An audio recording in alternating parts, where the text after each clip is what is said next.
Continuamos con nuestro estudio de Apocalipsis. Tenemos la segunda parte del capítulo 19, las cosas que sucederán después de estas, de la oscuridad de la noche a la luz del alba.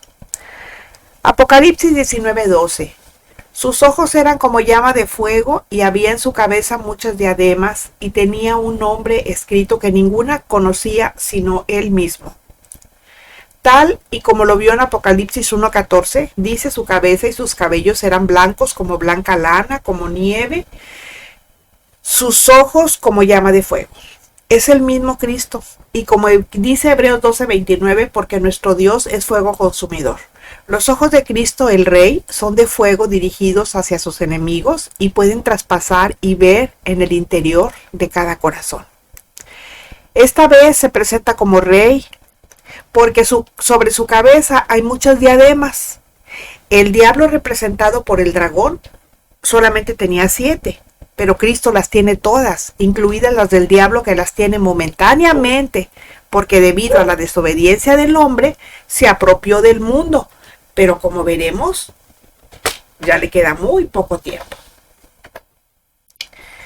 Continúa el texto y dice, y tenía un nombre escrito que ninguno conocía sino él mismo.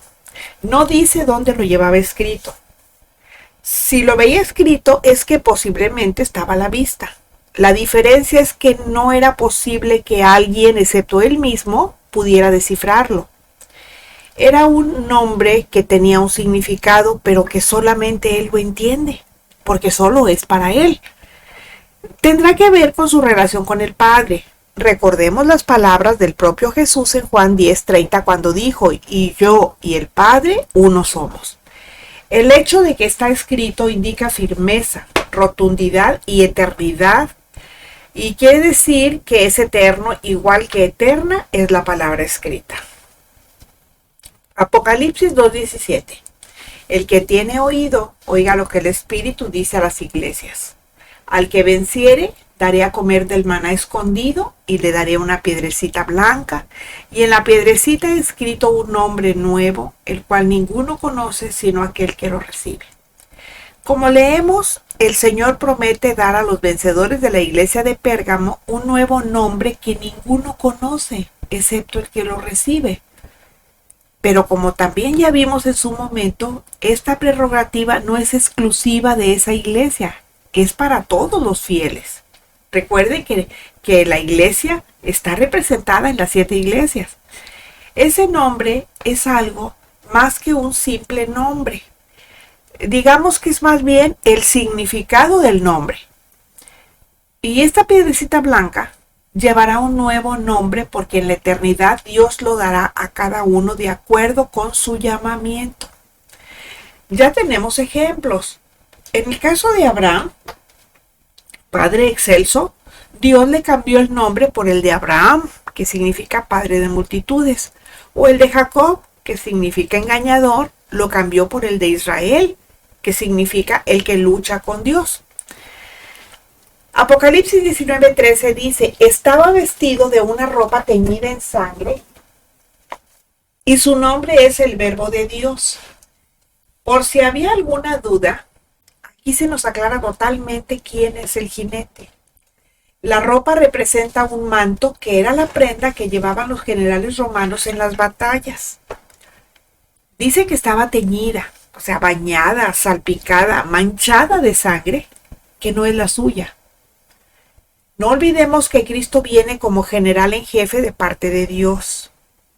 Por lo tanto, como Cristo vuelve en el contexto del Armagedón, la sangre es de sus enemigos. El vestido no se tiñó de sangre en el cielo, sino en la batalla en la tierra.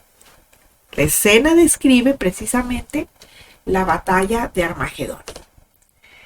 Isaías 63:1-4 dice, ¿quién es este que viene de Edom, de Bosra, con vestidos rojos? Este hermoso es su vestido, que marcha en la grandeza de su poder. Yo, el que hablo en justicia, grande para salvar. ¿Por qué es rojo tu vestido y tus ropas como del que ha pisado en lagar? He pisado yo el lagar, y de los pueblos nadie había conmigo. Los pisé con mi ira y los hollé con mi furor, y su sangre salpicó mis vestidos y manché todas mis ropas, porque el día de la venganza está en mi corazón, y el año de mis redimidos ha llegado. Esta profecía se cumplirá exactamente en Buceira, que es la actual Bosra, de la que habla el texto. Eso está en Jordania. Justamente allí empezará la batalla final de Armagedón, y allí es donde estará parte de los ejércitos de la bestia listos para atacar al remanente de Dios que él ya ha protegido sobrenaturalmente. Pero será el mismo león de la tribu de Judá quien vendrá y hará como está escrito. Isaías del 1 al 13 dice así: profecía sobre Babilonia revelada a Isaías, hijo de Amós. Levantad bandera sobre un alto monte, alzad la voz a ellos, alzad la mano, para que entren por puertas de príncipes. Yo mandé a mis consagrados, asimismo llamé a mis valientes para mi ira, a los que se alegran con mi gloria. Estruendo de multitud en los montes como de mucho pueblo, estruendo de ruido de reinos, de naciones reunidas. Jehová de los ejércitos pasa revista a las tropas para la batalla. Vienen de lejana tierra, de lo postrero de los cielos, Jehová y los instrumentos de su ira para destruir toda la tierra. Aullad, porque cerca está el día de Jehová. Vendrá como asolamiento del Todopoderoso. Por tanto, toda mano se debilitará y desfallecerá todo corazón de hombre. Y se llenarán de terror, angustias y dolores se apoderarán de ellos. Tendrán dolores como mujeres de parto. Se asombrará cada cual al mirar a su compañero. Sus rostros, rostros de llamas. He aquí el día de Jehová viene, terrible, y de indignación y ardor de ira para convertir la tierra en soledad y raer de ella a sus pecadores. Por lo cual las estrellas de los cielos y sus luceros no darán su luz, y el sol se oscurecerá al nacer, y la luna no dará su resplandor. Y castigaré al mundo por su maldad, y a los impíos por su iniquidad. Y haré que cese la arrogancia de los soberbios, y abatiré la altivez de los fuertes. Haré más precioso que el oro fino al varón, y más que el oro de Ofir al hombre. Porque haré estremecer los cielos, y la tierra se moverá de su lugar, en la indignación de Jehová de los ejércitos, y en el día del ardor de su ira. Finaliza el pasaje. Sus ropas se teñirán de la sangre de sus enemigos. Todos aquellos que estarán allí con las marcas de la bestia en sus frentes o en sus manos, esos son sus enemigos. Y esta es una profecía que nos habla de ese día que Juan vio por anticipado y que en la eternidad ya se ha cumplido. Solo hay que esperar a que sea una realidad de nuestro tiempo-espacio. Tengamos presente que para Dios, nuestro futuro ya es pasado. Este general de generales se llama el Verbo de Dios. Eso nos hace recordar cómo empieza el Evangelio de Juan 1, del 1 al 4, donde dice: en el principio era el Verbo, o sea, la palabra. Y el Verbo era con Dios, la palabra era con Dios, y el Verbo era Dios. Este era en el principio con Dios. Todas las cosas por Él fueron hechas, y sin Él nada de lo que ha sido hecho fue hecho. En Él estaba la vida, y la vida era la luz de los hombres. La primera vez que el Verbo de Dios vino en carne, lo hizo como el Cordero de Dios. Ahora va a volver, pero ya no como Cordero. Va a volver como el león de la tribu de Judá y Señor de todo lo creado. Ya no va a venir como el pastor que pastorea las ovejas, va a venir como juez, pero sin dejar de ser el Cordero que quita el pecado del mundo. Apocalipsis 17:14 dice: pelearán contra el Cordero, y el Cordero los vencerá, porque Él es Señor con mayúscula, de señores con minúscula, y Rey con mayúscula, de reyes con minúscula. Y los que están con Él son llamados, elegidos y fieles. Apocalipsis 19:14. Y los ejércitos celestiales vestidos de lino finísimo, blanco y limpio, le seguían en caballos blancos. El verbo de Dios no está solo. A su mando le siguen los ejércitos del cielo, todos muy santos. Así lo muestra su vestimenta. Zacarías 14:5 dice, y huiréis al valle de los montes, porque el valle de los montes llegará hasta Sal. Huiréis de la manera que huisteis por causa del terremoto en los días de Usías, rey de Judá, y vendrá Jehová mi Dios, y con él todos los santos. En este contexto, parece que los santos vendrán con Jehová Dios y serán capitanes de la iglesia glorificada. Evidentemente también habrá ángeles, pero como la lucha es entre hombres, parece que la acción bélica, o sea, la guerra, se va a llevar entre hombres, o sea, entre los santos que menciona el texto. Recordemos también que en esos días quienes encabezan la rebelión humana son la bestia anticristo y el falso profeta.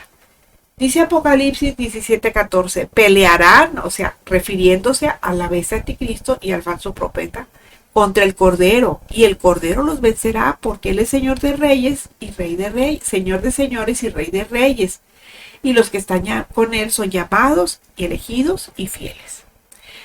Hablando que los 10 reyes, en representación del poder político y militar mundial, pelearán contra el Cordero y el Cordero les vencerá, y los que están con él, otra vez repito, son llamados y elegidos y fieles. Cristo vuelve como hombre exaltado, y con él, que es Dios Hijo, sus hermanos pequeños, que son quienes, los fieles que ya han sido escogidos para esa misión de guerra, que al igual que el verbo de Dios también van sobre caballos blancos celestiales. Apocalipsis 19:15.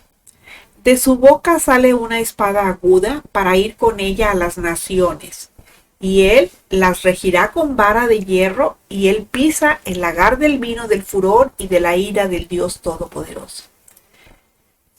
Aquí vuelve la atención de nuevo al capitán. Y este versículo nos habla de la labor que desempeñará.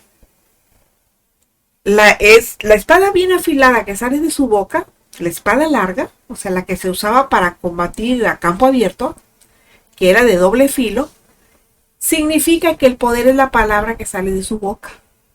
Él declara y es hecho. Así como se formó el universo, también a su sola palabra va a ser lo mismo. Y es hecho. Va a hablar y es hecho.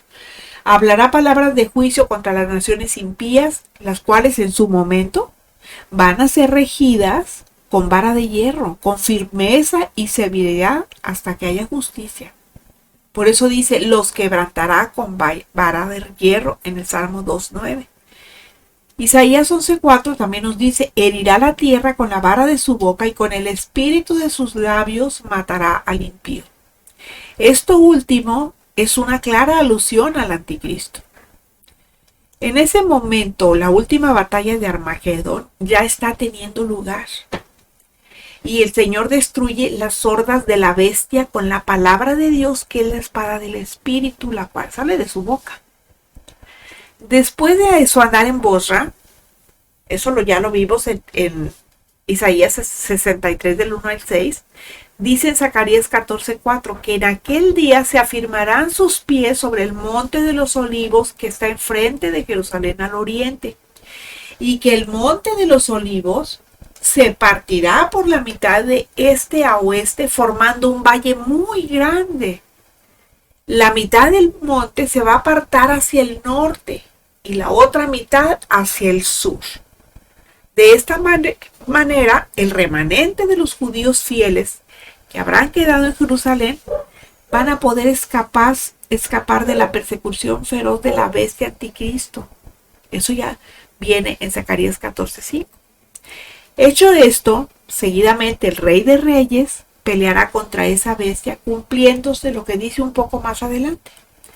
Y vamos a ver lo que dice Apocalipsis 19:16, que dice, y en su vestidura y en su muslo tiene escrito ese nombre, Rey de Reyes y Señor de Señores.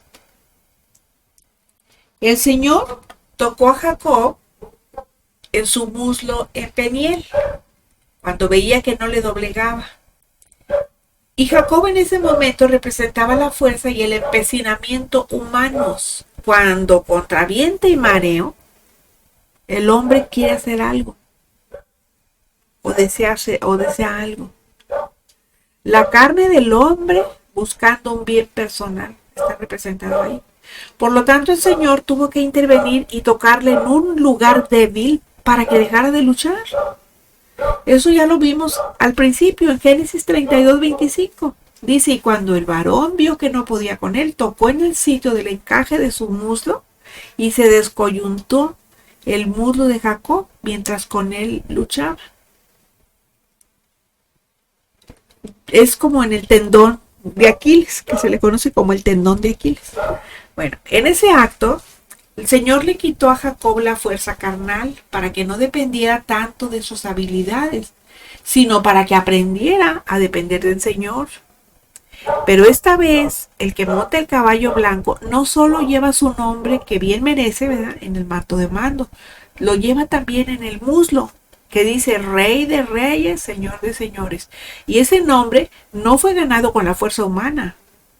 Se lo ganó a través de la obediencia y dependencia del Padre cuando anduvo entre nosotros en carne.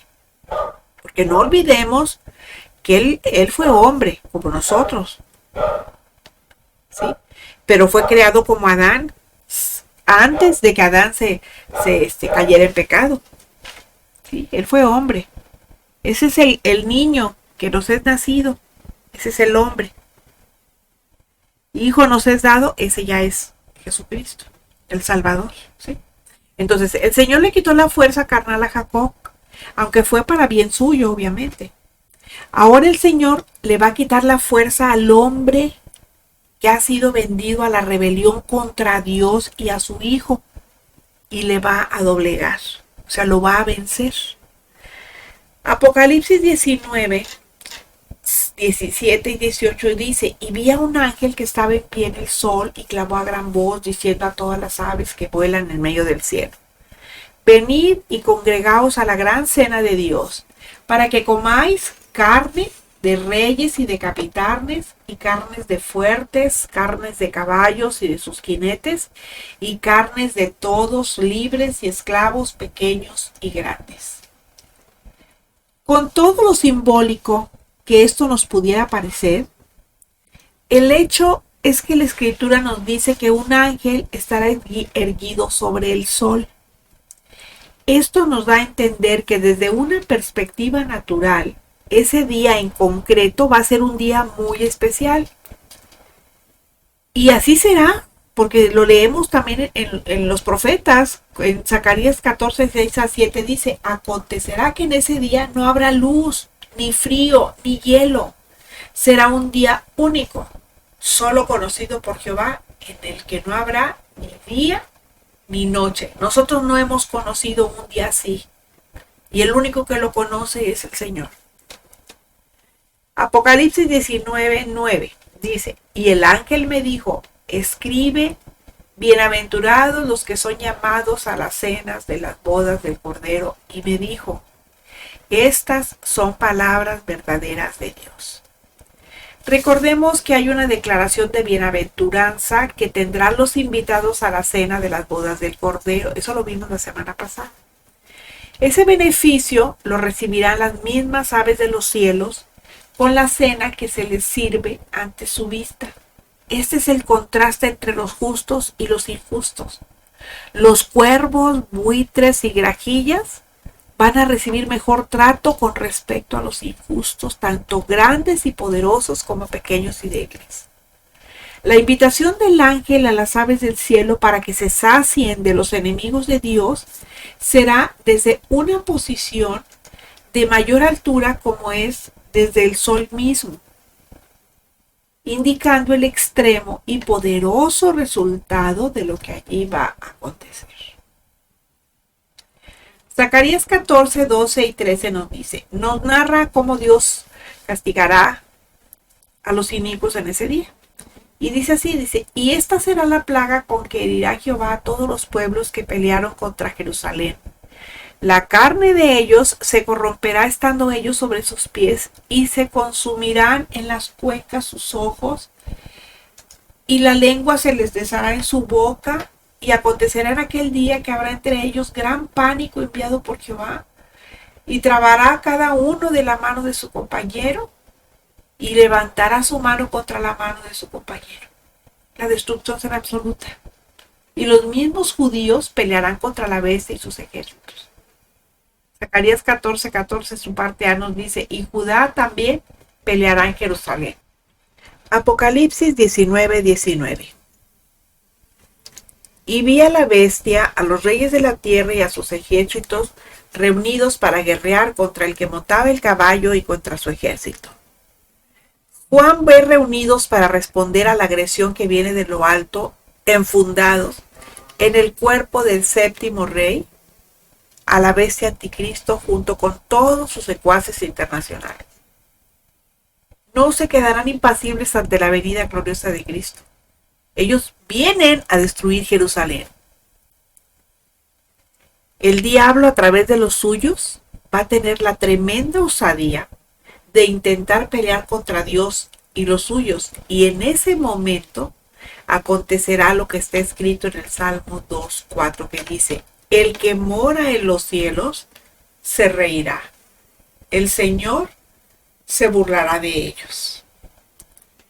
Apocalipsis 19:20 nos dice, y la bestia fue apresada, y con ella el falso profeta que había hecho delante de ella las señales con las cuales había engañado a los que recibieron la marca de la bestia y habían adorado su imagen.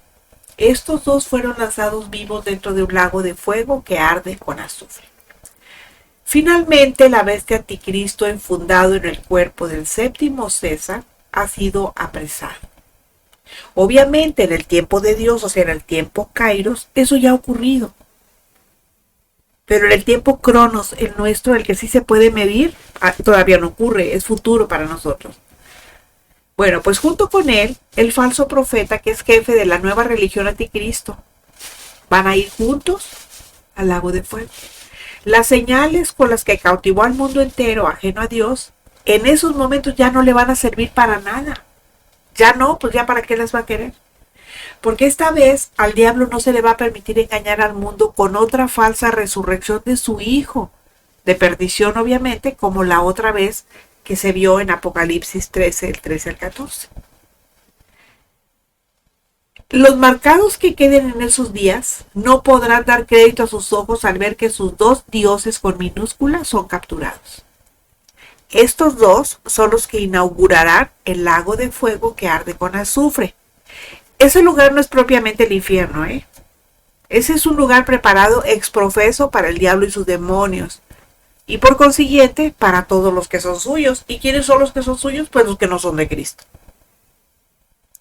Los que no quieren recibir a Cristo en su corazón. Los que piensan que tienen toda una vida por delante para recibirlos y que se quieren comer el mundo, cuando ni siquiera saben. Miren, todos sabemos la hora en que nos vamos a acostar, en que nos vamos a dormir, pero no sabemos la hora en que si nos vamos a levantar o no.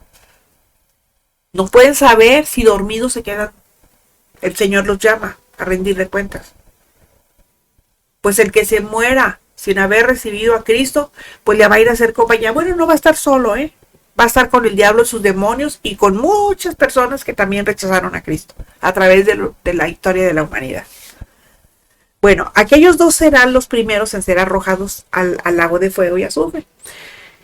Apocalipsis 20:10 dice, y el diablo que los engañaba fue lanzado en el lago de fuego y azufre, donde estaban la bestia y el falso profeta.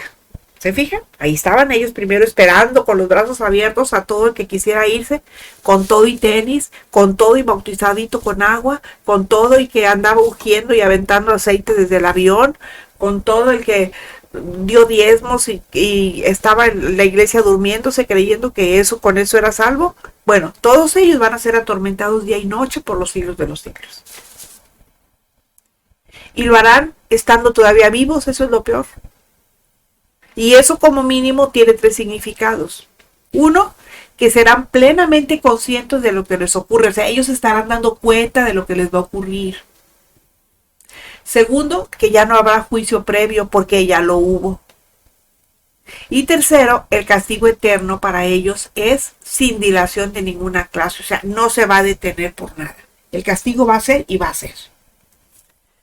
Apocalipsis 12, 7 y 9. Miren, así como Dios cumple sus promesas cuando somos obedientes, también cumple sus castigos o las consecuencias cuando se es desobediente.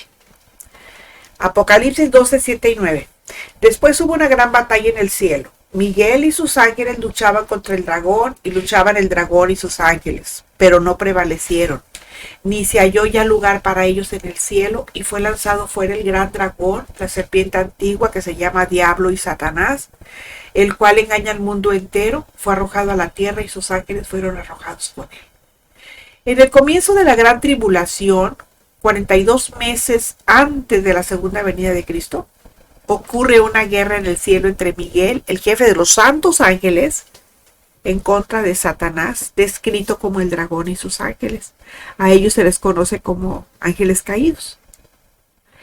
Pero Satanás y los ángeles caídos son derrotados. Apocalipsis 19, 21. Y los demás fueron muertos con la espada que salía de la boca del que montaba el caballo, y todas las aves se saciaron de las carnes de ellos. El que por la palabra hizo los cielos y la tierra. El que todas las cosas por él fueron hechas y sin él nada de lo que ha sido hecho fue hecho. Por esa misma palabra, esta vez va a destruir a sus enemigos, porque la palabra de Dios es la espada del Espíritu.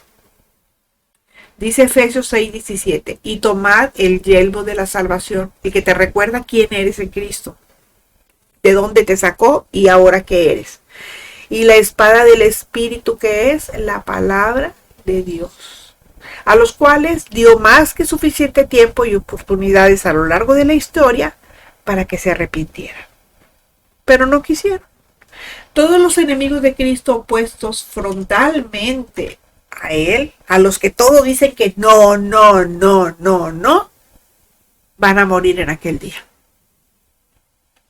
Finalmente, la Escritura nos vuelve a insistir en el fin de aquellos que decidirán ser fieles al futuro mandatario mundial y a su líder espiritual.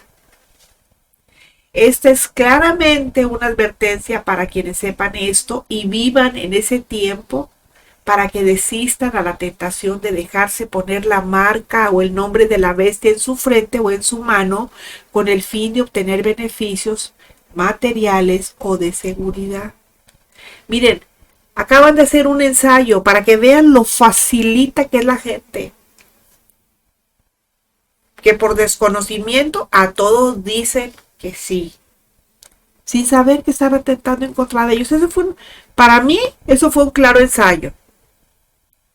Porque esto viene del gobierno mundial, que ya se está gestando, por cierto, ya se está gestando. Bueno, muy a pesar de la presión que se ejercerá en aquellos días por motivos económicos o de simple subsistencia, les va a ser mucho mejor entregarse a Cristo a pesar de que pudiera perder la cabeza por la guillotina.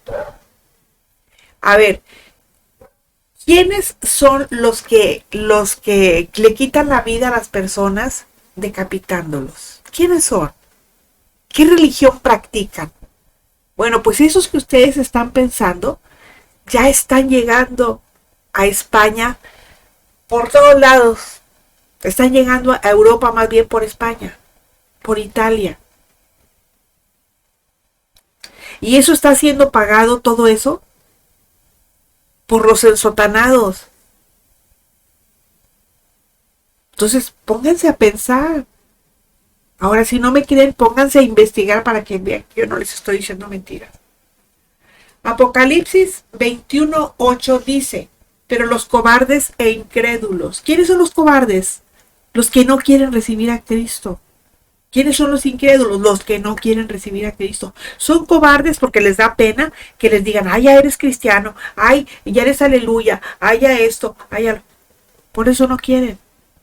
Bueno, dice aquí, pero los cobardes, los incrédulos, los que no quieren creer, los abominables, los homicidas, los fornicarios, los hechiceros, los idólatras y todos los mentirosos van a tener su parte en el lago que arde con fuego y azufre, que es la muerte segunda. No lo digo yo, lo dice la palabra. Y es la palabra de Dios. No obstante, sería de bendición eterna que acudieran como invitados a la cena de las bodas del Cordero, porque el fin de los malos no es solo la muerte del cuerpo, sino la perdición eterna en el lago que arde con fuego y azufre, que es la muerte segunda, donde no morirán, van a vivir eternamente y para siempre.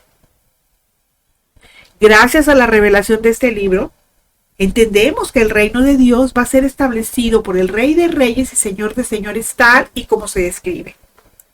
El reino de Dios va a ser introducido no solo por medio de la predicación del Evangelio del Reino, sino por medio del derramamiento de la sangre de quienes finalmente permanezcan fieles al Señor. Hasta aquí el capítulo 19. Continuamos la próxima semana con el capítulo 20.